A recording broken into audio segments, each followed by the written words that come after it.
You came to fight me, Avengers? Welcome to Watch Mojo, and today we're looking at the origins of Kang the Conqueror. Launch scarabs! Destroy them! You are part of the problem, not the solution.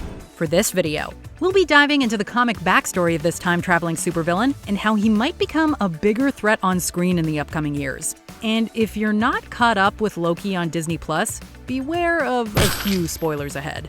Which of these Kang facts surprised you the most? Let us know in the comments below.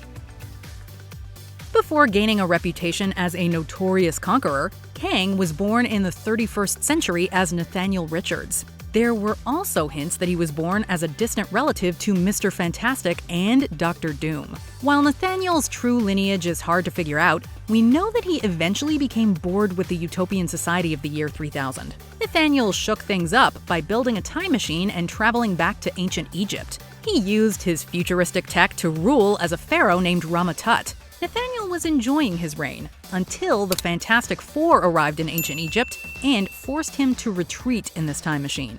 But he didn't end up returning to the peaceful year 3000.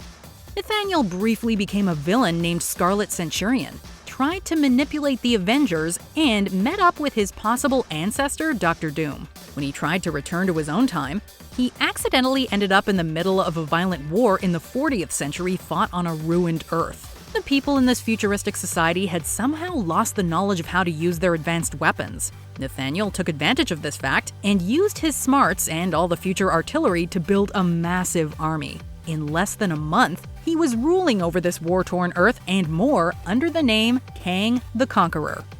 Although Kang was virtually unstoppable in the 40th century, he wanted to conquer Earth when it was younger and greener. So, he went back in time to the 20th century. Kang almost immediately fought the Avengers after he arrived. His tech was powerful enough to overwhelm and capture Iron Man, Thor, Cap, and Giant Man. Fortunately, Wasp escaped and found a gun that could stop Kang. Her quick thinking and the combined efforts of the heroes were enough to send Kang running. However, the villainous conqueror refused to quit.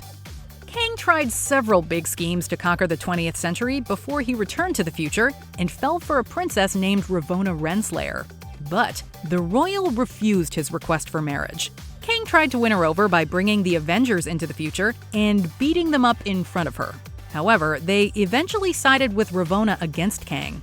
Although the heroes lost, the Conqueror decided to let the princess go. But when a general got angry at this show of mercy and tried to attack Kang, Ravonna sacrificed herself to save him. This tragedy continued to haunt Kang as he continued his conquests. The Conqueror eventually ended up in a limbo dimension outside of time and discovered computers that allowed him to see across the timeline. When Kang saw the point in time where Ravonna was about to perish, he pressed a button that saved her and brought her to his location in Limbo. But since she wasn't there to protect him from harm in that reality, a new timeline was created where the Conqueror died that day. Kang realized that his time-traveling actions caused a bunch of new timelines and variants of himself to exist all at once. Now, he'd have to deal with the Avengers and countless versions of himself if he wanted to conquer anything. After causing trouble in plenty of comics and animated works in the 20th century, Kang will finally be adapted to live action here in the 21st century. Loki's first season introduced us to characters that are historically tied to the villain in the comics, like Alioth and Ravonna. You had a link with the variant. I want you to tell me what drives her. The show also introduced a variant of Kang himself in the finale. Come on, let's talk. And it strongly hinted that there's going to be more than one version of the villain out in the timelines. Kang is set to take center stage as a main antagonist again in Ant-Man and the Wasp: Quantumania. Saving his full cinematic debut for the bug-themed Avenger duo is fitting for two reasons. Ant-Man has the most experience with the quantum realm that made time travel possible. Kang would have a lot to discuss with him. And since Wasp was instrumental in one of the Conqueror's earliest defeats, it would be great to see her beat him again. Interesting that your head would go to that. Before we continue, be sure to subscribe to our channel and ring the bell to get notified about our latest videos. You have the option to be notified for occasional videos or all of them. If you're on your phone, make sure you go into your settings and switch on notifications.